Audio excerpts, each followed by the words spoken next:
El asesinato existe desde tiempos inmemoriales. Y también el afán por encontrar a los asesinos.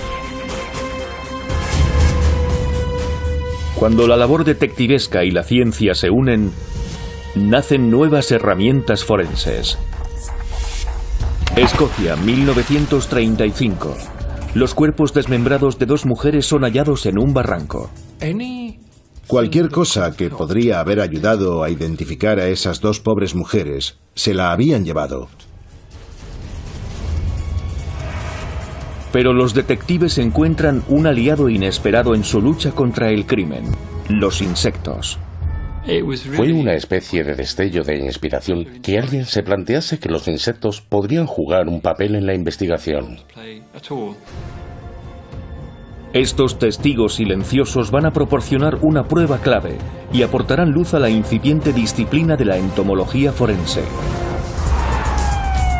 Casi 70 años después, y tras el asesinato de una familia entera, el crimen estremeció a toda la comunidad. Los detectives una vez más vuelven a poner a prueba a los bichos, pero de una forma muy distinta. La policía de Bakersfield me llamó para preguntar si podríamos saber dónde había estado el vehículo, basándonos en los insectos que había en el radiador. Y les dije, no lo sé, pero lo intentaremos.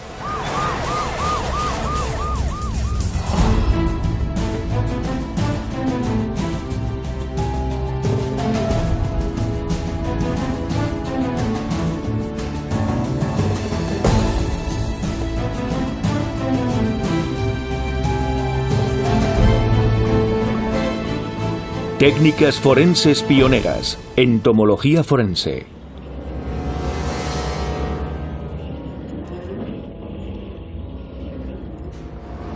Julio de 2003, Bakersfield, California.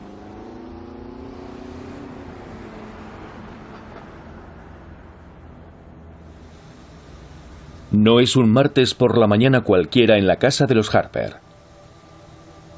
Todo está demasiado tranquilo.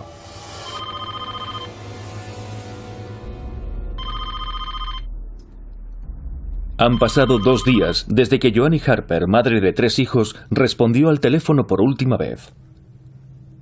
Kelsey Spann, su mejor amiga, está preocupada.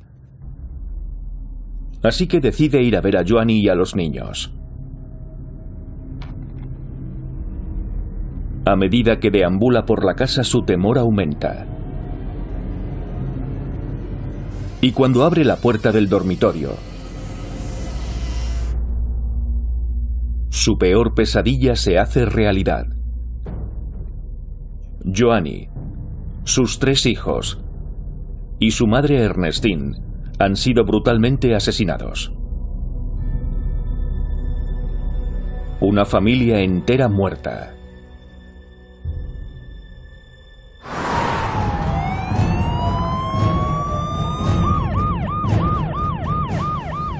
El crimen estremeció a toda la comunidad.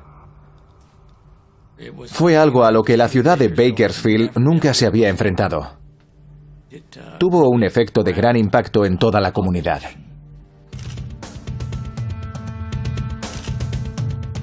La policía peina la casa de los Harper en busca de pruebas forenses que delaten al asesino. Todas las víctimas fueron ejecutadas a tiros. Y Joanne Harper sufrió también múltiples heridas de arma blanca, pero ningún vecino oyó nada extraño. No hallan indicios de que alguien haya entrado a la fuerza, ni tampoco parece faltar ningún objeto de valor.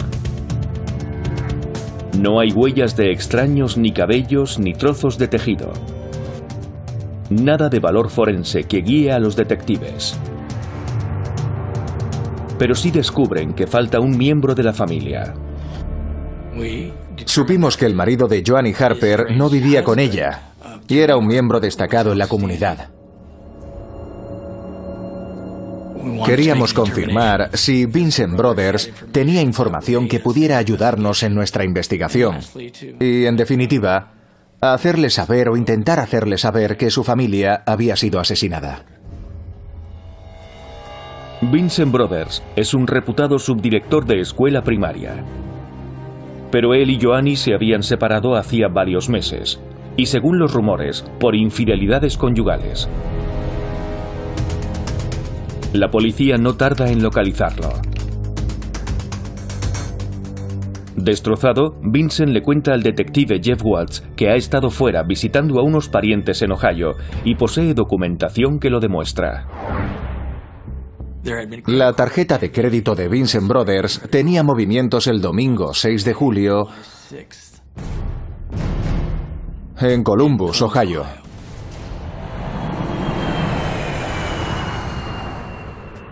El día que su familia fue asesinada, Vincent Brothers se encontraba a 3.540 kilómetros de distancia. Parece que este marido y padre afligido es exactamente eso.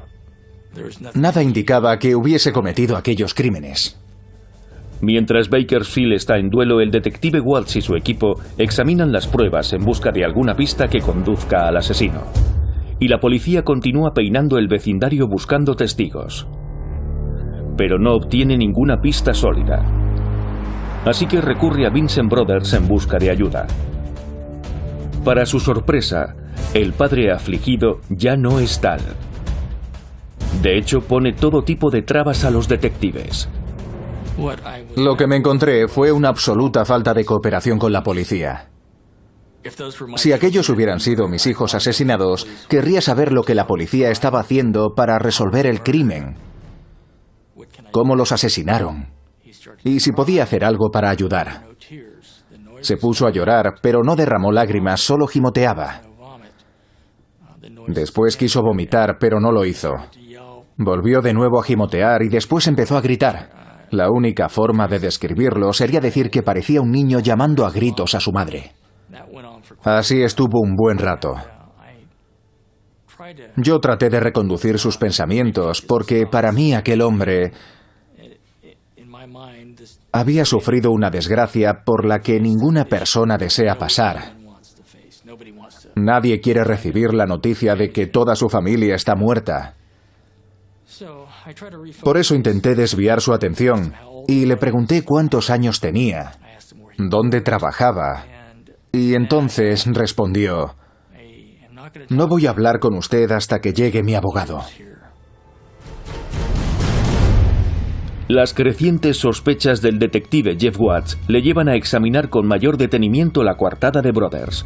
Los recibos confirman que el 2 de julio, 4 días antes de los asesinatos, voló desde Bakersfield, California, a Columbus, Ohio.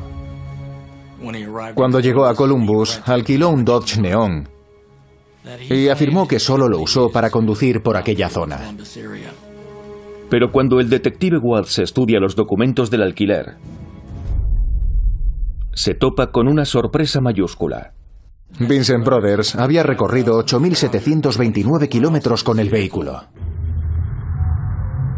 Cuando le preguntan, Vincent Brothers es incapaz de dar una explicación por el alto kilometraje. Sin embargo, el detective Watts cree que sí la tiene.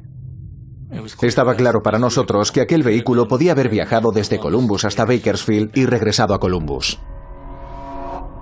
Lo cual indica que es posible que Vincent Brothers tuviera la posibilidad de matar a su familia. Pero el detective Watts tiene que sortear otros obstáculos antes de poder probarlo. En primer lugar, los documentos que colocan indefectiblemente a Brothers en Columbus durante los asesinatos. En segundo lugar, las pruebas materiales que vinculan a Brothers con los asesinatos. Toda la casa está llena de sus huellas dactilares y rastros capilares, pero hasta no hace mucho Vincent Brothers vivió en aquella casa.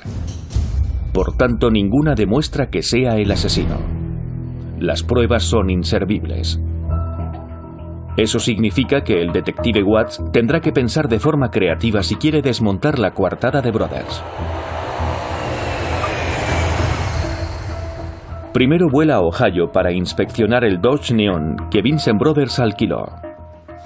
Tuvimos suerte, porque pudimos seguir el rastro del coche alquilado desde el primer día en que comenzó a alquilarse, desde el primer kilómetro. Supimos quiénes habían sido sus 4 primeros conductores, y ninguno de ellos había abandonado la zona de Columbus, en el estado de Ohio. Watts registra minuciosamente el coche. Cuando registras un vehículo nunca sabes lo que buscas. A veces las pruebas se te presentan solas. Yo esperaba encontrar un arma de fuego o el cuchillo empleado en los crímenes, pero no había nada de eso. Parece que la empresa de alquiler lavó el coche. Pero hay algo que Watts sí encuentra: insectos. Y enseguida se le ocurre una idea tan heterodoxa que casi parece imposible. ¿Existe la posibilidad de que los insectos revelen dónde ha estado el coche?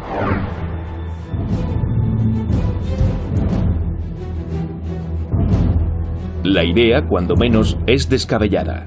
No sabíamos si daría resultado. Fue una corazonada, pero a veces uno tiene que hacer caso a las corazonadas. La policía de Bakersfield jamás había usado insectos muertos para desmontar una coartada. Y el detective Watts necesitará toda la ayuda que pueda obtener, así que recurre a un experto en insectos. Un entomólogo. Hace cientos de años que estudiamos a los insectos. En 1828, mientras estudiaba teología en la Universidad de Cambridge, Charles Darwin se obsesionó con la recopilación de escarabajos de la campiña inglesa. Los datos de su colección aparecen pormenorizados en su libro Ilustraciones de Entomología Británica. En 1902, el doctor británico Sir Donald Ross descubrió un parásito de malaria en el tracto gastrointestinal de un mosquito. Gracias a ello supo que la enfermedad mortal la transmiten los mosquitos. Su trabajo sentó las bases de la lucha contra la malaria, que ha salvado millones de vidas.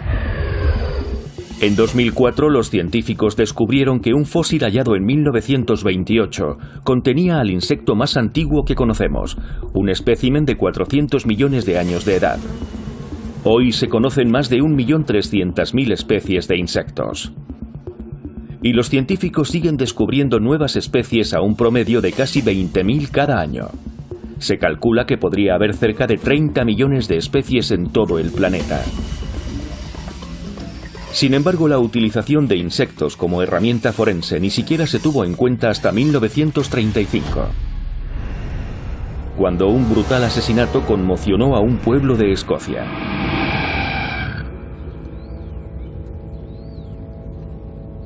En una fría mañana de septiembre en Edimburgo, Escocia, una mujer sale para dar un paseo al amanecer.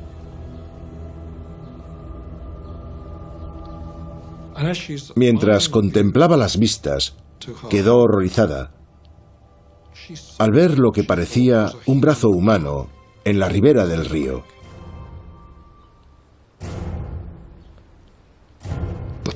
La policía acudió y cuando bajó a la ribera, confirmó que se trataba de un brazo humano. Pero aquel brazo seccionado solo fue el comienzo. La policía comenzó a inspeccionar toda la orilla.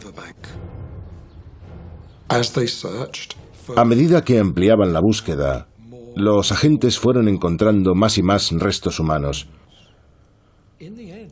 Al final, descubrieron más de 70 fragmentos de cuerpos humanos. Entre los restos hay 2 cabezas, tan repletas de gusanos, que apenas son reconocibles.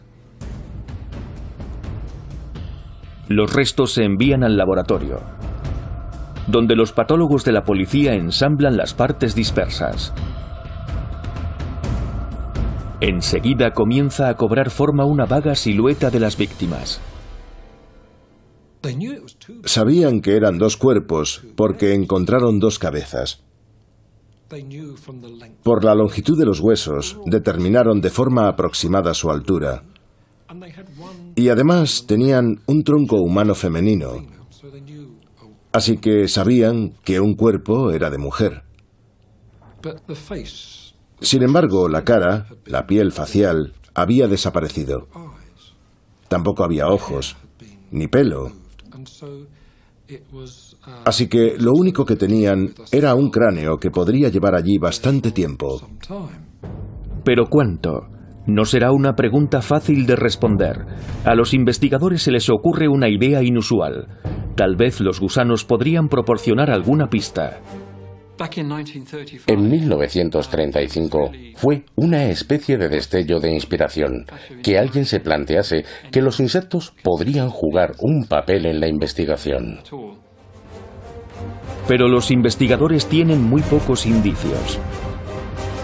Esos gusanos podrían ser su única esperanza.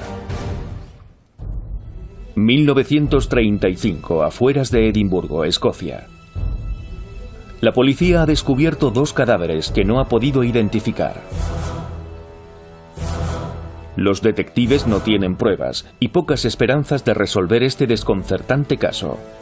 Lo único con lo que cuentan son gusanos. Entonces la policía acude a la única persona del pueblo que sabe de gusanos, Alexander Milnes, doctor por la Universidad de Edimburgo. Que los investigadores forenses recogieran y conservaran los gusanos y luego le pidieran a un entomólogo que los viera fue algo bastante extraordinario. Pero Milnes sabe tanto de gusanos como de su relación con los cadáveres. Antes la gente pensaba que los gusanos salían, crecían y aparecían en un cadáver tras la muerte, cuando el cuerpo comenzaba a descomponerse. Hubo de ser uno de los pioneros de la biología moderna quien demostrara que no era así. En el siglo XVII, el médico italiano Francesco Redi analizó 2 tarros de carne en descomposición y descubrió que las moscas criaban gusanos. Cubrió un tarro y dejó el otro destapado. Las moscas se vieron atraídas hacia ambos, pero solo el tarro destapado se infestó de gusanos. En el siglo XIX, el médico francés Bergeret d'Arbois estudió los ciclos vitales de los insectos y formuló la hipótesis de que el momento de la muerte podría determinarse estudiando los insectos de un cadáver en descomposición. En 1894, el entomólogo Dr. Jean-Pierre Megnin escribió La fauna de los cadáveres, donde mostraba que existían 8 estados de descomposición y afirmaba que las moscardas de la carne son los primeros insectos en acudir a un cadáver. Pero es Alexander Milnes, en 1935, quien por primera vez aprovecha los conocimientos de sus predecesores para aplicarlos a un asesinato, surcando un sendero con muy pocos datos.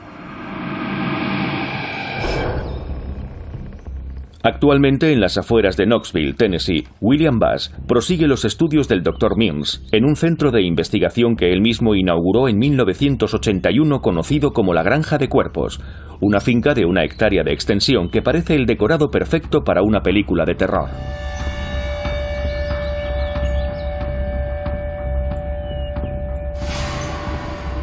Se mire por donde se mire, se encuentran cadáveres recientes, antiguos y medio descompuestos, pertenecientes a personas que donaron sus cuerpos a la ciencia. Y sus restos se estudian para mejorar nuestro conocimiento de los insectos, los cuerpos y la muerte. En cada caso de asesinato la pregunta es la misma: ¿cuánto tiempo lleva muerto? Pero se trata de una pregunta difícil de responder. La granja proporciona a los entomólogos forenses información crucial. Exponen los cadáveres a una variedad de elementos, diferentes temperaturas, lugares y situaciones, lo cual afecta a la estimación del momento de la muerte. Y los insectos desempeñan un papel fundamental, ya que son los primeros en llegar a la escena del crimen. Las moscardas de la carne son las primeras en poner huevos. Estas moscas son atraídas al cuerpo incluso antes de su muerte y pueden detectar el olor de un cadáver a gran distancia. Una hembra puede poner hasta 250 huevos. Los huevos eclosionan y los gusanos inician un proceso de crecimiento. Alimentándose del cuerpo, las larvas se desarrollan durante varios días. Cuando recoges los gusanos de un cuerpo, lo mejor es extraer los más grandes, porque pertenecen a la primera puesta. Estas larvas nacieron aproximadamente en el mismo momento de la muerte. Ellas nos dirán cuánto tiempo lleva muerto. La utilización de los gusanos como un calendario preciso es el mismo método empleado por el Dr. Milnes en 1935. Aunque Milnes no tuvo acceso a centros de investigación como la Granja de los Cuerpos. Por tanto, tuvo que hacer los complejos cálculos él solo, algo nada fácil. Existen 1100 especies de moscardas, y las larvas de cada una maduran a un ritmo diferente. Así que para obtener datos precisos, en primer lugar el Dr. Mearns tuvo que saber exactamente qué tipo de gusano estaba estudiando. Para la mayoría de la gente, un gusano es un gusano, y resulta extremadamente difícil distinguir entre especies emparentadas. Por consiguiente, una identificación certera es realmente crucial. El Dr. Mearns identificó a las larvas de la moscarda como la especie denominada Califora vicina, también conocida como mosca de botella azul. Tras identificar a los gusanos, Mearns prosigue su investigación. Tuvo que iniciar el proceso de datación. ¿Cuánto tiempo había pasado desde que las moscas hembras habían puesto sus huevos en los cadáveres? Los huevos de las moscas de botella azul siguen un patrón perfectamente puntual. Los huevos eclosionan en las primeras 24 horas y a lo largo de 1 o 2 días las larvas alcanzan unos 5 milímetros de longitud. El segundo o el tercer día mudan de piel. En la siguiente fase, entre los días 4 y 5, alcanzan aproximadamente los 10 milímetros. Entre los días 6 y 7, la fase larvaria final puede llegar a medir entre 14 y 16 milímetros. En torno al día 14, las larvas se convierten en pupas, momento en el que se produce la metamorfosis. Y por fin, alrededor de 3 semanas más tarde, aparece una mosca adulta. El Dr. Mearns se concentra en los gusanos más grandes que ha recuperado. Estos gusanos miden cerca de 15 milímetros y se encuentran en la fase larvaria final, por lo que tienen entre 12 y 14 días de edad. El Dr. Mearns realiza un cálculo y determina que los restos humanos fueron desperdigados por el asesino en el barranco en algún momento en un espacio de 3 días, del 16 al 18 de septiembre.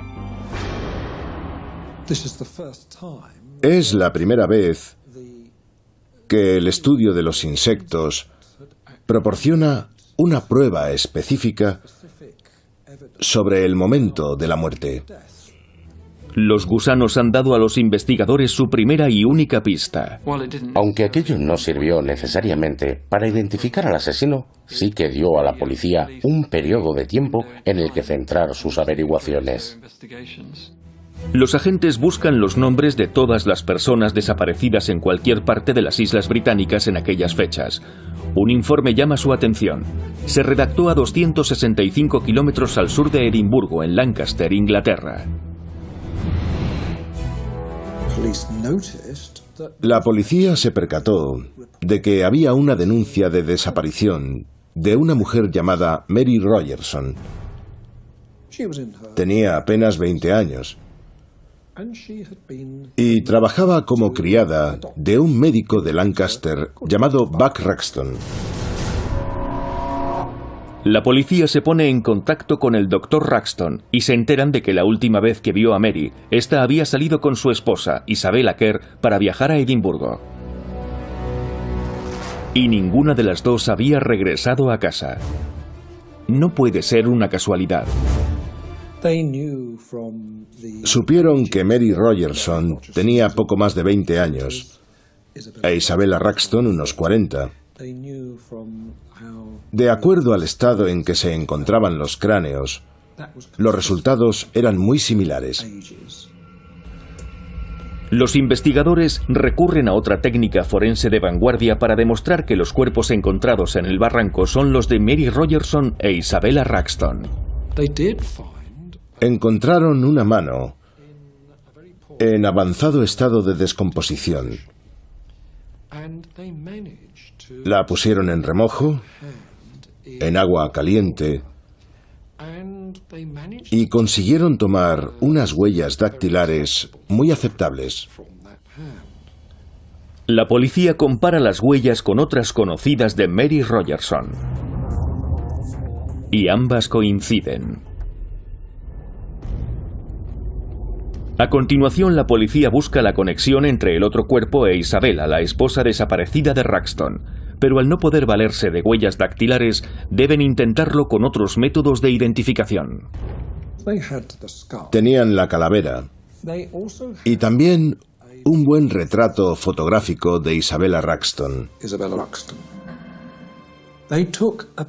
Fotografiaron la calavera en el mismo ángulo en que estaba la cabeza del retrato.